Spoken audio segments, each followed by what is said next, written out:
নবীজি সাল্লাল্লাহু আলাইহি ওয়াসাল্লাম বলেন, ওয়া আরদা বিমা কসামাল্লাহু লাক, আল্লাহ তাআলা তোমার জন্য যা নির্ধারিত করেছেন, যতটুকু তোমার জন্য নির্ধারিত করেছেন অতটুকুর উপরেই তুমি সন্তুষ্ট থাকো। কি হবে? নবীজি বলেন, তাকুন আগনান নাস, মানুষের মধ্যে সবচাইতে বড় ধনী হয়ে যাবা। আর প্রকৃতপক্ষে ধনীর সংজ্ঞা হলো যে স্বল্পে তুষ্টতা অর্জন করতে পারে। আল্লাহ যা দিছে আলহামদুলিল্লাহ, এইটা হলো আসল ধনী।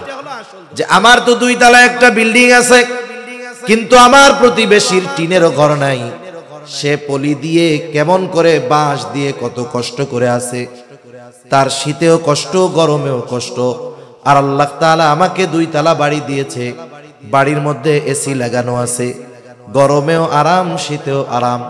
এই জন্য যতক্ষণ না আমরা আল্লাহ তাআলার দেওয়া নির্ধারিত বস্তুর উপরে পরিপূর্ণ সন্তুষ্ট না হব, আত্মার ধনী যতক্ষণ না হব, তার মানে স্বল্পে তুষ্টতা যতক্ষণ অর্জন না করব, আর চাহিদার নজরকে যতক্ষণ আমার অবস্থান থেকে নিচের দিকে না দিব, হাজারো কোটি টাকার মালিকও আমি আপনি যদি হয়ে যাই, আল্লাহর কসম আমি আপনি প্রকৃত ধনী হতে পারবো না। আবু যর রাদিয়াল্লাহু তাআলা আনহু নবীজির সাথে একা, তিনি বলতেছেন, ক্বালা লি রাসূলুল্লাহি সাল্লাল্লাহু আলাইহি ওয়াসাল্লাম, নবীজি সাল্লাল্লাহু আলাইহি ওয়াসাল্লাম আমাকে বলেছেন, ইয়া আবা যর, হে আবু যর, ইত্তাকিল্লাহা হাইথুমা কুনতা, আবু যর তুমি যেখানেই থাকো না কেন আল্লাহ তাআলাকে ভয় করবা। 2 নাম্বার, ওয়া আতবি'is সাইয়্যাতাল হাসানাতা তামহুহা,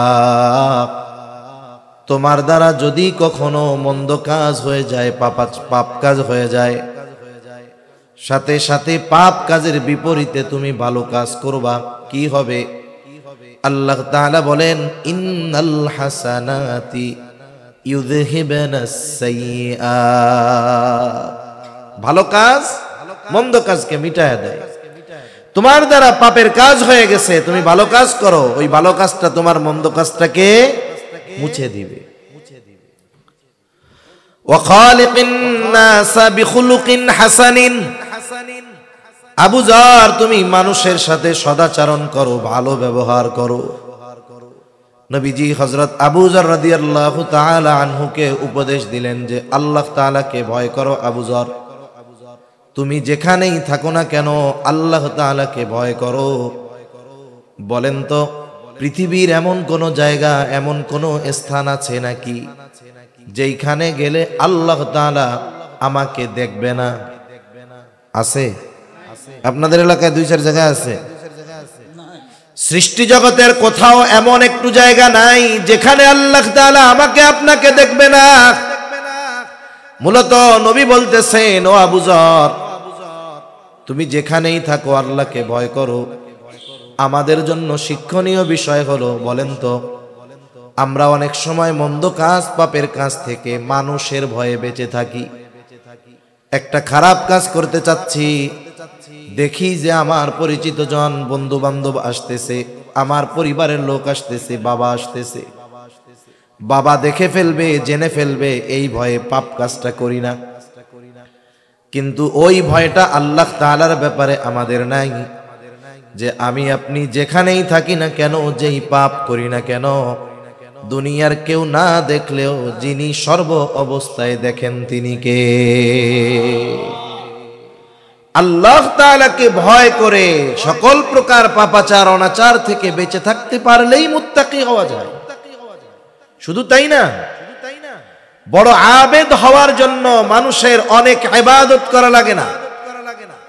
আমরা তো মনে করি ইবাদত করলে আবেদ, আর নবী বলেন না, গুনাহ থেকে বাঁচলে সে বড় আবেদ। আল্লাহর নিষিদ্ধ বিষয়সমূহ থেকে বাঁচলে সে বড় আবেদ। নিষিদ্ধ বিষয় থেকে বাঁচলে যেমন মুত্তাকি, নিষিদ্ধ বিষয় থেকে বাঁচলে তেমন ওইটাই প্রকৃত আবেদ হয়ে যায়। হযরত আবু হুরায়রা রাদিয়াল্লাহু তাআলা আনহু থেকে প্রসিদ্ধ হাদিস, রাসূল আকরাম সাল্লাল্লাহু আলাইহি ওয়াসাল্লাম নবীজির সামনে সাহাবায়ে কেরাম বসা। নবীজি হঠাৎ করে বলতেছেন, মাইয়াখুযু আন্নি হাউলাইল কালিমাত ফায়ামালু বিহিন্না আও ইউআল্লিমু মান ইয়ামালু বিহিন। নবীজি বলতেছেন, কে আসো আমার থেকে এই কালিমা, এই কথাগুলোকে শুনবা, গ্রহণ করবা। শর্ত হলো কি, যে সে এই কথাগুলোর উপরে আমল করবে এবং অন্য কেউ যদি আমল করতে চায় কথাগুলো তাকে শিখায়া দিবে।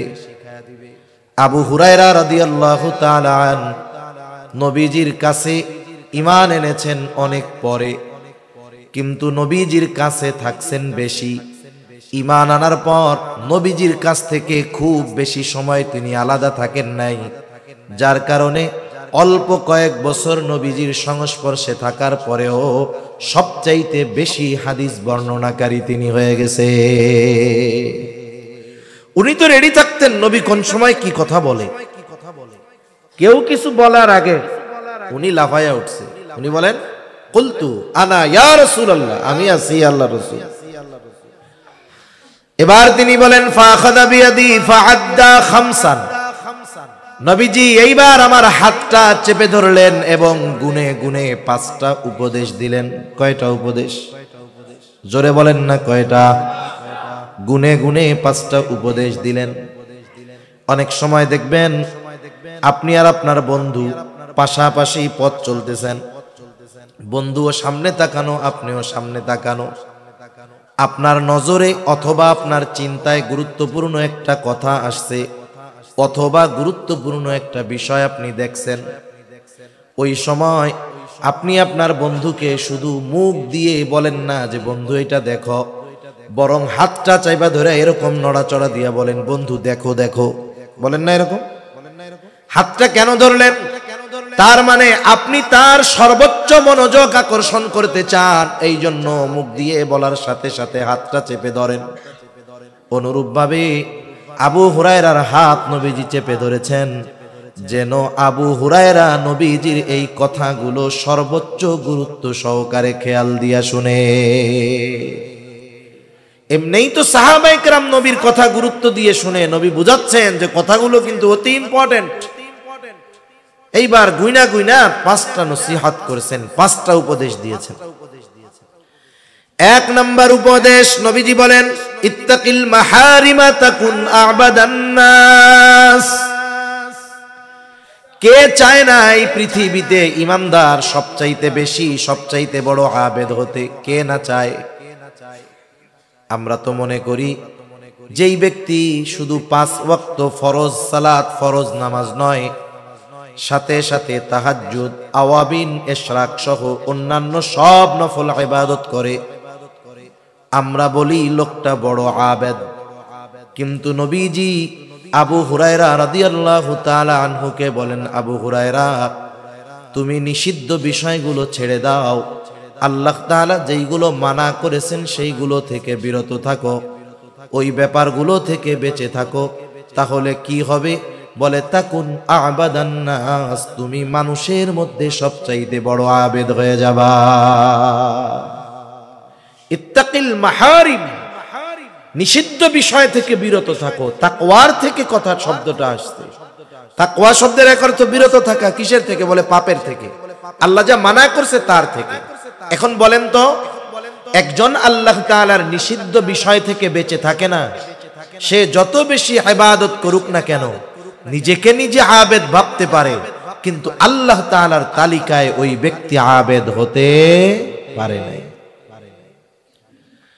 সেজন্য আমাদের সকল প্রকার নিষিদ্ধ পাপাচার, আল্লাহ তাআলা যা নিষিদ্ধ করেছেন তা থেকে বেঁচে থাকতে হবে।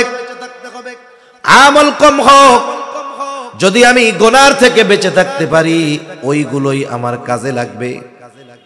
হাদিসের মধ্যেও রাসূলুল্লাহ সাল্লাল্লাহু আলাইহি ওয়াসাল্লাম আরো জানায় দিয়েছেন যে আল্লাহ তাআলার কাছে অল্প আমল হলেও সেটা কবুল হয়ে যায় যদি ইখলাস ঠিক থাকে। হযরত ইখলাসের ব্যাপারেও হয়তো কিছু কথা বলেছিলেন।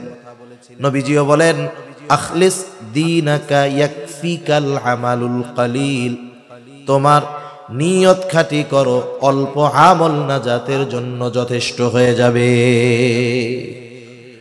কেউ এ কথা বলতে পারবে না নবীজিও কখনো বেশি ইবাদতের কথা বলছে, আল্লাহ বেশি ইবাদতের কথা বলছে, কেউ বলতে পারবে না। বরং আল্লাহ তাআলা তো কোরআনে সুন্দর ইবাদতের কথা বলছে। আল্লাহ তাআলা বলেন, আল্লাযী খালাকাল মাউতা ওয়াল হায়াতা লিয়াবলুয়াকুম আইয়ুকুম আহসানু আমালা। আল্লাহ তাআলা বলেন, তিনি মৃত্যু এবং জীবনকে সৃষ্টি করেছেন কেন? বলে লিয়াবলুয়াকুম, তোমাদের পরীক্ষা করার জন্য। জিজ্ঞাসা যদি করা হয় আল্লাহ কি পরীক্ষা? বলে আইয়ুকুম আহসানু আমালা, পরীক্ষাটা হলো তোমাদের মধ্যে কার আমল কত সুন্দর। আল্লাহ বলেন নাই যে আইয়ুকুম আকসারু আমালা, যে তোমাদের মধ্যে কে কত বেশি আমল করে। তার মানে আল্লাহ তাআলা সুন্দর আমল চান। এখন যেই ব্যক্তি ভালো কাজও করে, ইবাদত করে, গুনাহও করে, সে আবেদ হইতে পারে নাই। ভালো কাজও করে, পাপও করে। এই পাপ করার কারণে তার ভালো কাজের সৌন্দর্যটা নষ্ট হয়ে যায়। মনে করেন একবারে ধবধবা সাদা একটা জামা, ওই জামার মধ্যে দুই তিনটা কালা দাগ মেরে দিলে কেমন লাগবে? জামার সৌন্দর্য পুরো শেষ। এই জন্য পাপ ইবাদতের সৌন্দর্যকে নষ্ট করে দেয়। এজন্য সকল প্রকার নিষিদ্ধ বিষয় থেকে বেঁচে থাকার দরকার। সেটা ব্যক্তিগত বিষয় হতে পারে, সামাজিক বিষয় হতে পারে, রাষ্ট্রীয় বিষয় হতে পারে। আসলে অনেক সময় হারাম কাজগুলোকে আমরা আনন্দের উপলক্ষ বানায় নেই, ঠিক কিনা বলেন? হারাম কাজকে আনন্দের উপলক্ষ বানিয়ে নেয়। তার মানে যারা হারাম কর্মগুলোকে আনন্দ উদযাপনের উপলক্ষ বানিয়ে নিয়েছে, তার মানে ওই হারাম কাজের অঘোষিত বৈধতা তারা প্রদান করেছে। নাচ গান, গান বাদ্য আপনাদের সমাজে তো আলহামদুলিল্লাহ নাই। জোরে বলেন না, আছে? প্রচুর পরিমাণ আছে। এখন তো অনেক জায়গায় সাধারণ ছোটখাটো অনুষ্ঠানেও অর্ধ উলঙ্গ নারী আর শিল্পী এনে না গাওয়াইলে না নাচাইলে ভালো লাগে না। আছে না নাই বলেন? আছে, অভাব নাই।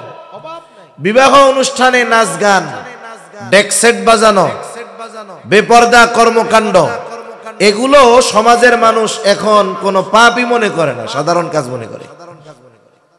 যেই মাইকে ওয়াজ হচ্ছে ওই মাইকেই দেখা যাবে পরের দিন গান বাজতেছে। যেই শ্রোতা এখানে ওয়াজ শুনছে দেখা যাবে আগামীকাল রাত জেগে কোথাও তারা গানের অনুষ্ঠানেও আছে। জোরে বলেন। দেখা যাবে অনেক জায়গায় যেই আয়োজকেরা তাফসীর মাহফিলের আয়োজন করছে, দেখা যাবে ওই আল্লাহর বান্দারাই পহেলা বৈশাখে আবার গানের আয়োজন করে বসে আছে। আছে না নাই? মনে রাখতে হবে এগুলো ভালো কাজ না। একেবারে সব ধরনের পাপ থেকে আমাদের বেঁচে থাকা দরকার। পাপ আমাদের আমলের সৌন্দর্য নষ্ট করে দেয়। 10 মণ দুধ নষ্ট হওয়ার জন্য 10 মণ গরুর প্রস্রাব লাগে না, এর 1 কাপও লাগবে না। 10 মণ দুধের মধ্যে যদি ডাইলা দেওয়া হয় দুধ নষ্ট হয়ে যাবে। এজন্য আমাদের উচিত আমাদের ইবাদতগুলোকে, আমাদের জীবনকে পাপাচার মুক্ত রাখা। রাসূল আকরাম সাল্লাল্লাহু আলাইহি ওয়াসাল্লাম সেই জন্য জানিয়ে দিলেন। উদ্দেশ্য আবু হুরায়রাকে কইরা বলতেছে ঠিক, কিন্তু শিক্ষা গোটা উম্মতের জন্য, যে তোমরা নিষিদ্ধ বিষয় থেকে বাঁচো, সবচাইতে বড় আবেদ হয়ে যাইতে পারবা। জান্নাতে যাওয়ার জন্য অনেক ইবাদতের প্রয়োজন হয় না। আমি আপনাদের বেশি ইবাদত করতে নিরুৎসাহিত করতেছি তা নয়, বরং আমার মূল উদ্দেশ্য হলো ইবাদত বেশি করেন, তবে যেন পাপাচার আমাদের দ্বারা না হয়। আপনি আমি তলা ছিদ্র রেখে, বালতির তলা ছিদ্র রেখে পানি যদি ভরপুর করি, পানি থাকবে? আর যদি কলসির তলা ছিদ্র না থাকে, ভালো থাকে, যেটুকু রাখবো ততটুকুই থাকবে। কিন্তু যদি তলা ছিদ্র থাকে, পানি ভরে রাখবো সকালে, বিকাল হতে হতে পানি কলসি খালি হয়ে যাবে। আমি এই গুনাহ নামক ছিদ্রটা বন্ধ করতে বলতেছি। যদি আমরা এটারে বন্ধ করতে পারি, যতটুকু করব ততটুকু থাকবে, ঠিক কিনা বলেন? মুসনাদে আহমদে একটা হাদিস আসছে, একবার না একাধিকবার। রাসূল আকরাম সাল্লাল্লাহু আলাইহি ওয়াসাল্লাম একদিন ফজরের নামাজের পূর্ব মুহূর্তে হঠাৎ করে তিনি বলতেছেন, এখন যেই ব্যক্তি দরজা দিয়ে ঢুকবে সে জান্নাতি। বর্ণনাটা আব্দুল্লাহ ইবনে আমর ইবনুল আস রাদিয়াল্লাহু তাআলা আনহু থেকে আসছে। এইবার এই কথা বলার পরে সবার নজর দরজার দিকে, কোন আল্লাহর বান্দা দরজা দিয়ে ঢুকে।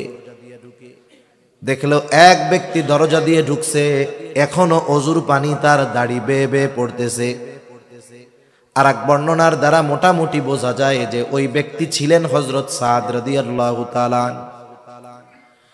প্রথম দিন অতিবাহিত হলো, পরে আরেকদিন নবীজি পরের দিন বলে, এখন যেই ব্যক্তি দরজা দিয়ে ঢুকবে সে জান্নাতি। ফজরের পূর্বে সবার নজর দরজার দিকে, কে সেই সৌভাগ্যবান ব্যক্তি যে এখন দরজা দিয়ে ঢুকবে। তাকায় দেখে বিগত দিন যে ব্যক্তি ঢুকছে যেই অবস্থায়, আজকেও সে সেই অবস্থায় ঢুকছে। পরবর্তী দিন আবার একই সময় নবীজি বলেন, এখন যেই ব্যক্তি দরজা দিয়ে ঢুকবে সে জান্নাতি। সবার নজর দরজার দিক, কে সৌভাগ্যবান ব্যক্তি। তাকায় দেখলো বিগত 2 দিন যেই ব্যক্তি যেই অবস্থায় প্রবেশ করেছে, আজকেও ওই ব্যক্তি একই অবস্থায় দরজা দিয়ে প্রবেশ করতেছে। এক ব্যক্তির ব্যাপারে নবীজি পরপর 3 দিন জান্নাতের সংবাদ দিছেন। সেই বেটা যে জান্নাতি, এই খবর নবী মুখ দিয়া বলার আগে আরশে আজিমের মালিকের সিগন্যাল ছিল কি ছিল না? তার মানে সে জান্নাতি, কোনো সন্দেহ নেই।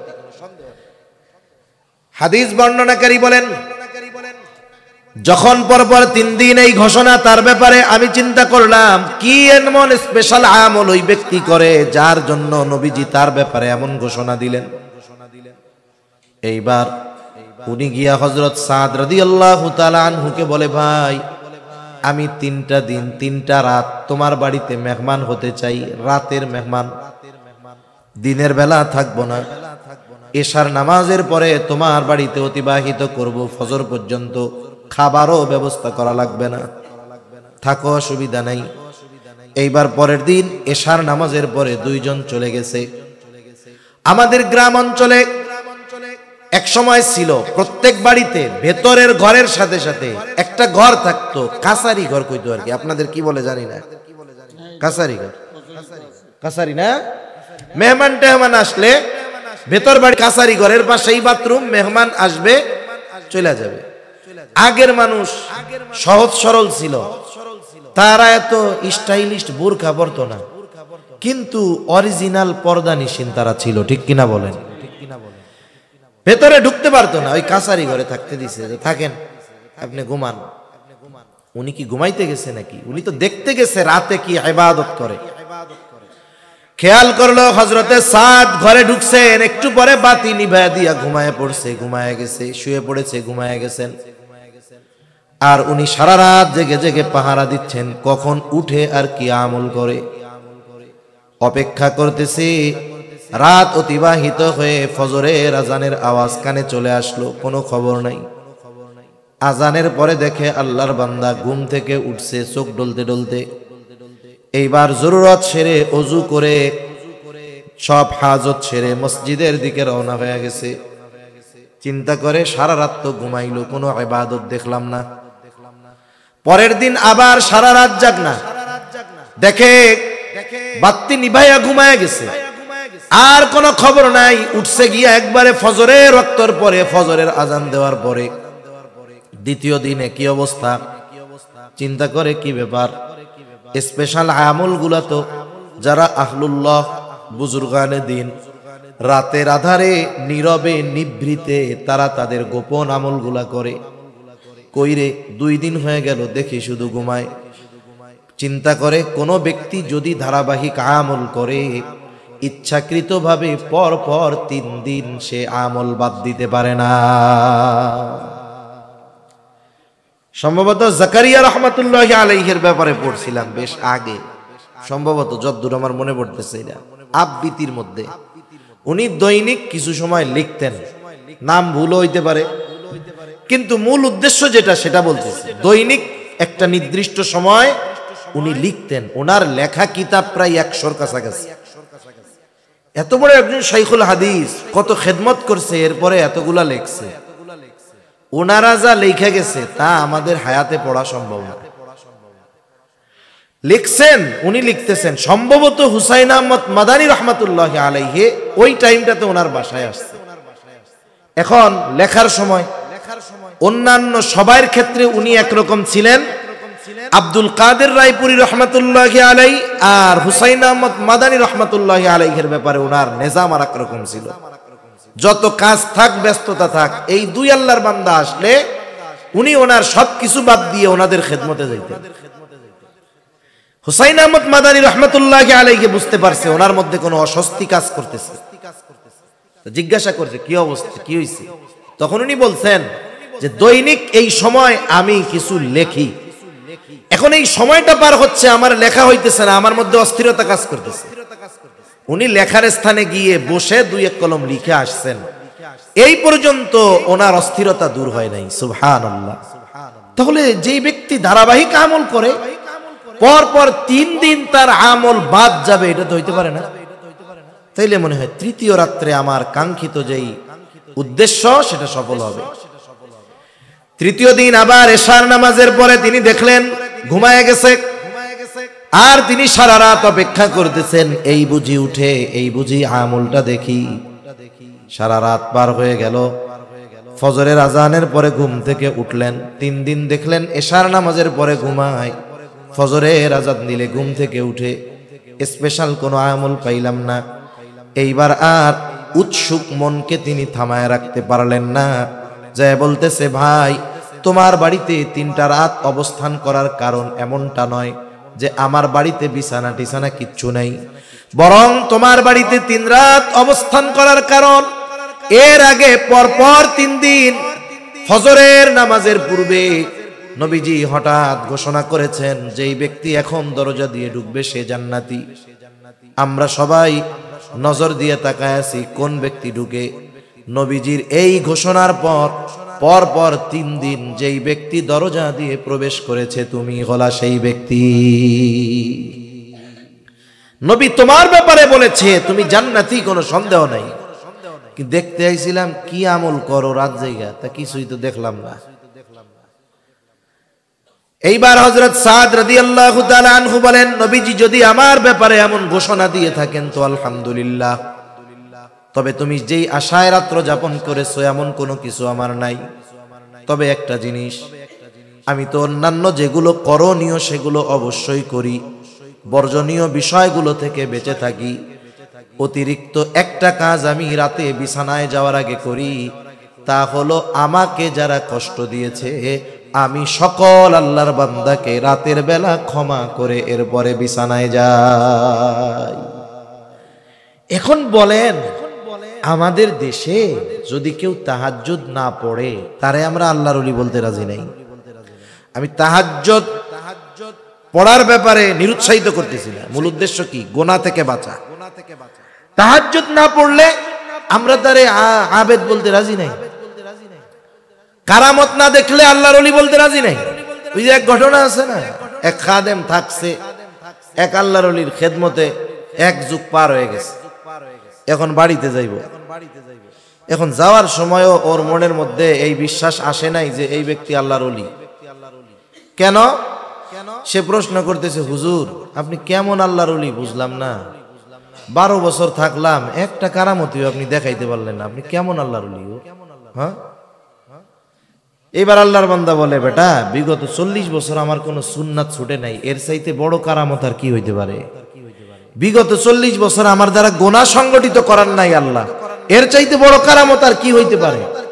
তার মানে আমাদের ক্ষেত্রে কারামত বা আল্লাহর ওলির সংজ্ঞা, আমাদের ক্ষেত্রে আবেদের সংজ্ঞা, এগুলো আমাদের মন মতো। ইসলামী শরীয়তের পরিভাষায় প্রকৃত আবেদ আর আল্লাহর ওলি যারা তাদেরকে আমরা মানতে রাজি নাই। আল্লাহর ওলি কি হবে? ঘোড়ার পিঠে উঠতে হবে, সাপড়ে চাবুক বানাইতে হবে, নইলে এটা কি আল্লাহর ওলি হইতে পারে? যায় নামাজের উপর দিয়ে আকাশে উড়ে বেড়াইতে হবে, নইলে কি আল্লাহর ওলি হইতে পারে? এই চিন্তাধারা আমাদের বাদ দিতে হবে। তো এক কথা থেকে আর এক দিকে চলে যাচ্ছি। তাহলে মূল বিষয় হলো নবীজি বললেন নিষিদ্ধ বিষয় থেকে বাঁচো, তার মানে আল্লাহ যা নিষেধ করেছে সেটা থেকে বাঁচো। করণীয় বিষয়টা করলেই তুমি প্রকৃত আবেদ হয়ে যেতে পারবা। সুবহানাল্লাহ। যেহেতু হাদিসটা পাঠ করেছি, নবীজির কথাগুলো বইলা দেই। 2 নাম্বার, নবীজি বলেন, ইত্তাকিল মাহারিমা তাকুন আ'বাদান নাস ওয়া আরদা বিমা কাসামাল্লাহু লাকা তাকুন আগনান নাস। আমরা সবাই ধনী হওয়ার প্রতিযোগিতার মধ্যে আছি। প্রাচুর্যতা আমাদের কেমন ভাবে পেয়ে বসেছে। কে কার চাইতে বড় বাড়ি বানাবে, কে কার চাইতে বড় সুন্দর বানাবে, কে কার চাইতে বড় সুন্দর বাড়ি বানাবে, কে কার চাইতে বড় দামি গাড়ি কিনবে। এই প্রাচুর্যের মোহ আমাদেরকে এমন ভাবে পেয়ে বসেছে, যার অনেক গাড়ি বাড়ি তাকে আমরা আসল ধনী মনে করি। এই বাংলাদেশে সবচাইতে বড় ধনী যারা, শত শত ইন্ডাস্ট্রির মালিক যারা, আপনি তাদের কাছে গিয়ে জিজ্ঞাসা করেন যে বসুন্ধরা গ্রুপের মালিক আপনার কি খবর, যমুনা গ্রুপের মালিক আপনার কি খবর, এস আলম গ্রুপের মালিক আপনি কি খবর, দেখবেন এই দেশের সবচাইতে বড় ঋণ খেলাপি হলো এরা। পত্রিকায় আসছে দেশের সব টাকা তো এস আলমেই নিয়ে গেছে গা। তাইলে যে এত ঋণ, সে কোনোদিন ধনী হইতে পারে? কথা বুঝেন নাই মনে হয়। যে ঋণ, ধনী হইতে পারে না। আসল ধনীকে যে তার চাহিদার দরজাকে বন্ধ করে দিতে পারছে, আসল ধনী হইল এটা। এই জন্য নবীজি সাল্লাল্লাহু আলাইহি ওয়াসাল্লাম বলেন, ওয়া আরদা বিমা কাসামাল্লাহু লাক। আল্লাহ তাআলা তোমার জন্য যা নির্ধারিত করেছেন, যতটুকু তোমার জন্য নির্ধারিত করেছেন, অতটুকুর উপরেই তুমি সন্তুষ্ট থাকো। কি হবে? নবীজি বলেন, তাকুন আগনান নাস, মানুষের মধ্যে সবচাইতে বড় ধনী হয়ে যাবা। আর প্রকৃতপক্ষে ধনীর সংজ্ঞা হলো যে স্বল্পে তুষ্টতা অর্জন করতে পারে। আল্লাহ যা দিছে আলহামদুলিল্লাহ, এইটা হলো আসল ধনী। আর যার কাছে জিজ্ঞাসা করার পরে কেমন আছো, দেখবেন চাহিদার ডালপালা মেলে ধরছে। এই সমস্যা, পারিবারিক সমস্যা, গাড়ি নাই, বাড়ি নাই, খাওন নাই, পোলাপান ভালো নাই, এই নাই সেই নাই, ঋণ আছি, এই সেই অসুবিধার একবারে বিশাল এক লিস্ট। ওই বেটা যদি কোটি টাকার মালিক হয়, ও আসলে ধনী হইতে পারে নাই। এজন্য আমরা আল্লাহ তাআলার কাছে স্বল্প তুষ্টতা কামনা করব। আরেকটা বিষয় হলো, মানুষের নজর যদি উপরের দিকে থাকে, সে কোনোদিন মনের দিক দিয়ে ধনী হতে পারে না। আর নবীজি বলেন, আল গিনা গিনান নাফস, অন্তরের ধনী হলো আসল ধনী। যার অন্তর তুষ্ট স্বল্পে, এই বেটাই হলো প্রকৃত ধনী। মনে করেন আপনার 2 তলা সুন্দর একটা বাড়ি আছে। এখন আপনার 2 তলা সুন্দর বাড়ির পাশে 20 তলা একটা বিল্ডিং হয়েছে। প্রথমে খালি আপনার 2 তলাটা ছিল, আশেপাশে বিল্ডিং নাই। আপনার কত ভালো লাগতো যে এলাকার সবচাইতে সুন্দর উঁচু বাড়িটা আমার। পাশে যখন 20 তলা একটা বাড়ি হবে, এখন কেমন লাগবে? 20 তলা বাড়ির ছাদ থেকে 2 তলাকে লাগবে পাবলিক টয়লেটের মতো। এখন আপনি যদি আপনার 2 তলার ছাদের উপর থেকে 20 তলার দিকে তাকান, মাথার টুপি উল্টে উড়ে যাবে এরকম, মনে আর শান্তি নাই। এজন্য উচিত হলো আমরা যেই অবস্থানে আছি, এই অবস্থানে আল্লাহর শুকরিয়া আদায় করে নিচের দিকে তাকানো। উপরের দিকে যখন তাকাবো, তখন চাহিদার পাহাড় আমার দিকে চলে আসবে। আপনি ওইটা বাদ দিয়ে নিচের দিকে যদি তাকান, 2 তলা বাড়ির মালিক, যে আমার তো 2 তলা একটা বিল্ডিং আছে, কিন্তু আমার প্রতিবেশীর টিনেরও ঘর নাই। সে পলি দিয়ে কেমন করে, বাঁশ দিয়ে কত কষ্ট করে আছে, তার শীতেও কষ্ট, গরমেও কষ্ট। আর আল্লাহ তাআলা আমাকে 2 তলা বাড়ি দিয়েছে, বাড়ির মধ্যে এসি লাগানো আছে, গরমেও আরাম, শীতেও আরাম। এই জন্য যতক্ষণ না আমরা আল্লাহ তাআলার দেওয়া নির্ধারিত বস্তুর উপরে পরিপূর্ণ সন্তুষ্ট না হব, আত্মার ধনী যতক্ষণ না হব, তার মানে স্বল্পে তুষ্টতা যতক্ষণ অর্জন না করব, আর চাহিদার নজরকে যতক্ষণ আমার অবস্থান থেকে নিচের দিকে না দিব, হাজারো কোটি টাকার মালিকও আমি আপনি যদি হয়ে যাই, আল্লাহর কসম আমি আপনি প্রকৃত ধনী হতে পারবো না। নবীজি শখ আঁকতেছেন, শখ আঁকছেন। শখ আইকা বুঝাইতেছেন, দাগ কিছু ভিতরে রাখছেন শখের আর বাইরে দিয়ে দিছেন, কিছু দিছেন বাইরে, একটা দিয়ে দিছেন ভিতরে। কি বুঝাইতে চান? যে বুঝাইতে চাচ্ছেন বনি আদমের চাহিদা আশা তার হায়াত যতটুক তার চাইতে অনেক বেশি। আর এক হাদিসের মধ্যে নবীজি বলেন, বনি আদমের পেট কবরের মাটি ছাড়া ভরবে না। সে যদি স্বর্ণে পরিপূর্ণ একটা জমিন পেয়ে যায় আর একটা পাওয়ার আকাঙ্ক্ষা করবে, তার পেটটাও ভরবে না যতক্ষণ না সে কবরের মাটি তার পেটের মধ্যে যাবে। এজন্য মূলত স্বল্পে তুষ্ট যারা, আল্লাহ তাআলা যতটুকু দিয়েছেন এতটুকু নিয়ে যারা সন্তুষ্ট থাকে, এই লোকগুলোই প্রকৃত ধনী হতে পারে। এদের আর সম্পদের আশায় অন্তরের মধ্যে কষ্ট লাগে না, এরা অন্যান্য চিন্তা করে না, এরা হতাশায় ভুগে না, চাহিদার সমুদ্রে হাবুডুবু বুঝায় না। এরপরে নবীজি সাল্লাল্লাহু আলাইহি ওয়াসাল্লাম বলেন, ওয়া আহসিন ইলা জারিকা তাকুম মুমিনা।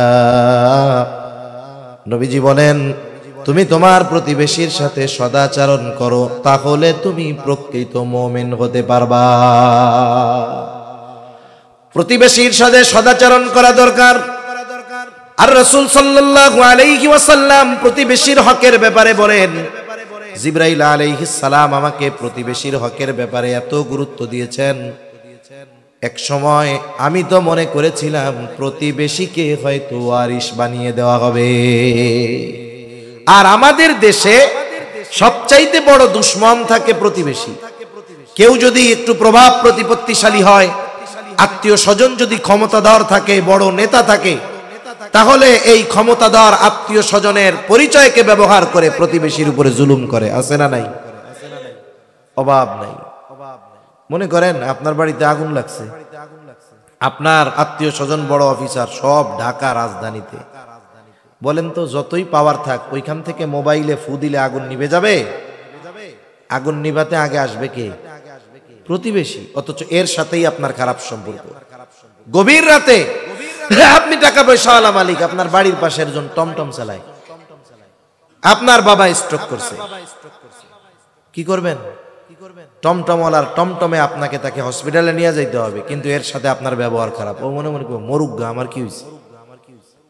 এজন্য প্রতিবেশী তাদের সাথে ভালো আচরণ করা দরকার। প্রতিবেশীর হকের কথা নবীজি বর্ণনা করতে গিয়ে এখানে আল্লাহর রাসূল সাল্লাল্লাহু আলাইহি ওয়াসাল্লাম ধর্মকে প্রাধান্য দেন নাই। যে এমন বলেন নাই যে প্রতিবেশী মুসলিম হলে তার প্রতি হক বেশি, অমুসলিম হলে কম।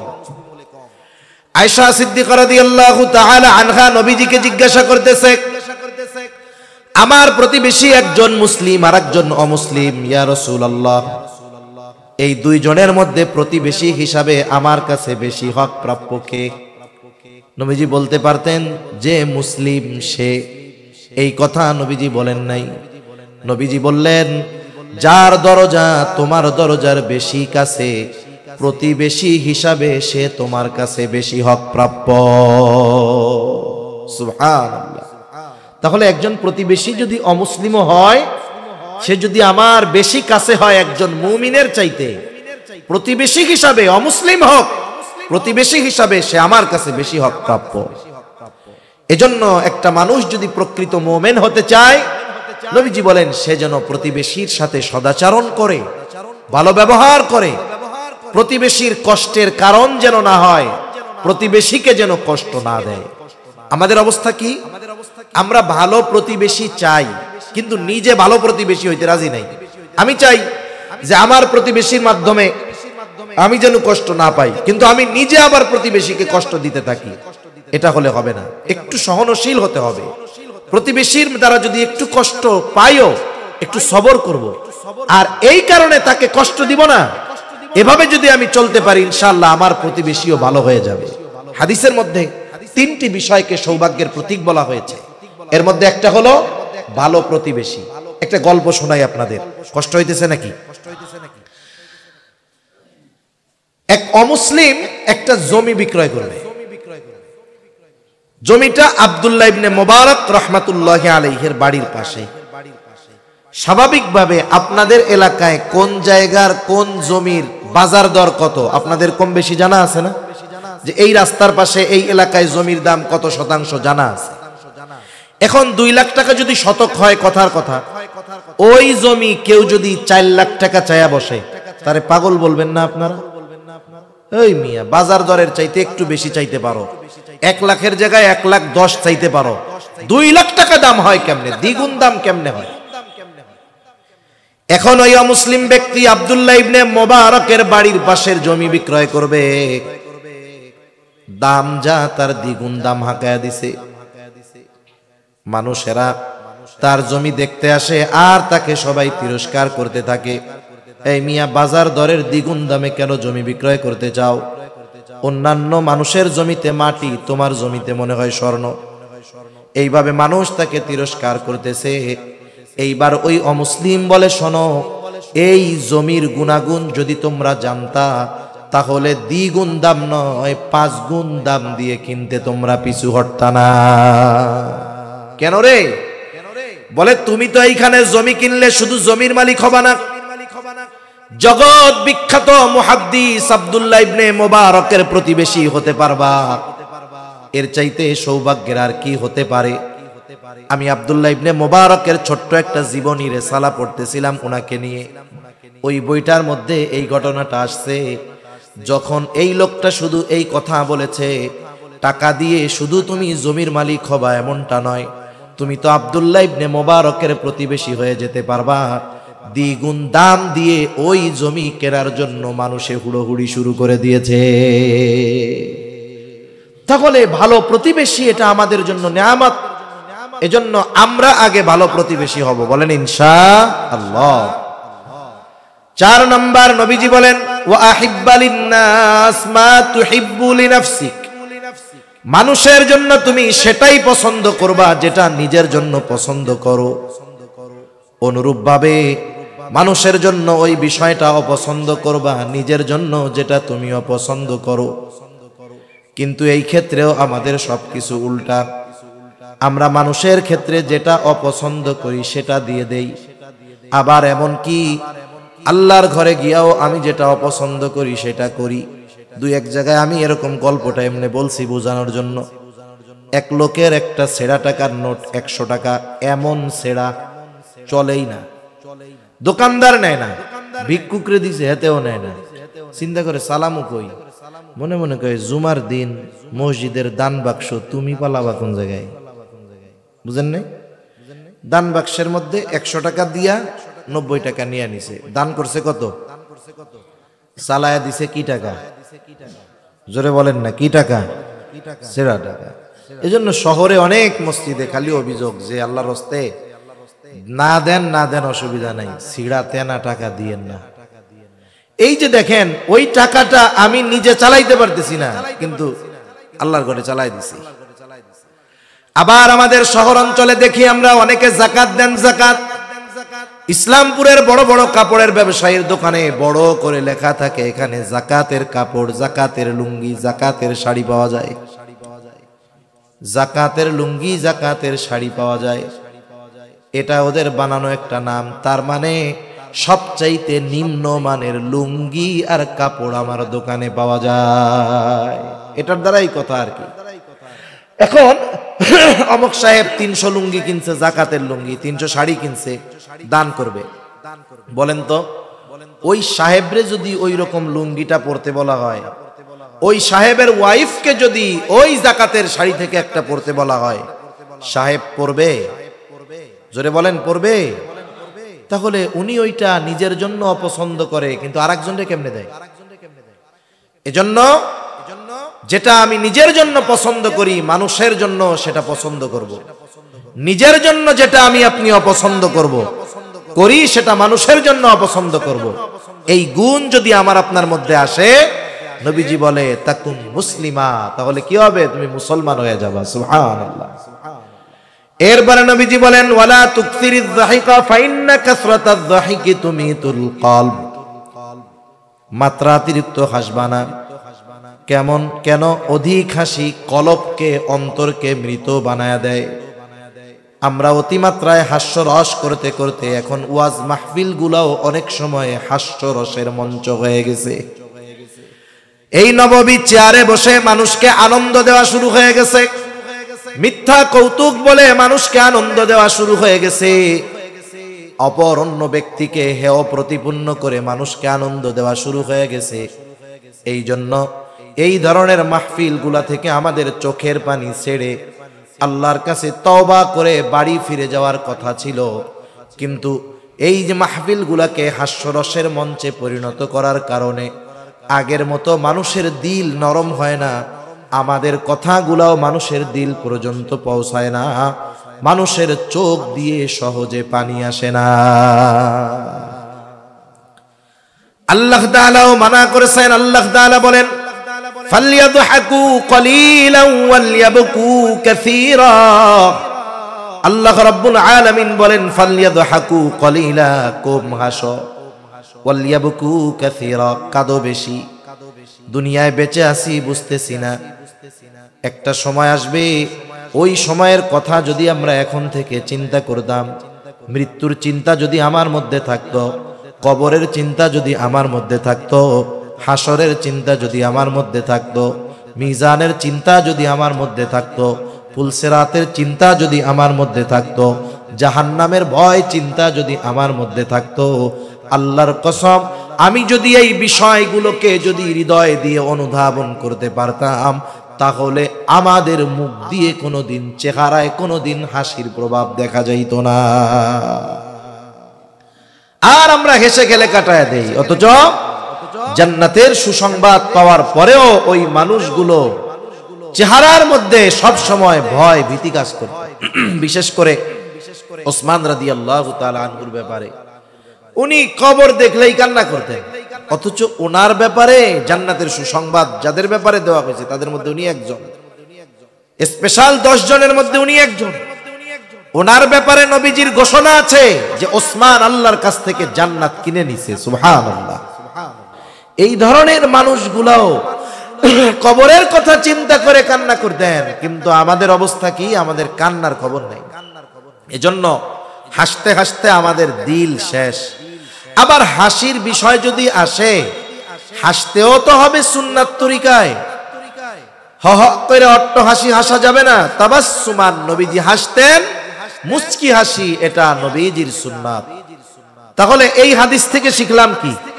পাপ ছাড়বো, তাইলে আবেদ হওয়া যাবে, যা আছে তাতে সন্তুষ্ট থাকলে ধনী হওয়া যাবে, প্রতিবেশীর সদাচরণের মাধ্যমে প্রকৃত মুমিন হওয়া যাবে, নিজের পছন্দ যদি অন্যের জন্য পছন্দ করি তাহলে প্রকৃত মুসলমান হওয়া যাবে, আর যদি হাসি কমিয়ে কান্না বাড়াতে পারি, মৃত কলব জিন্দা হয়ে যাবে।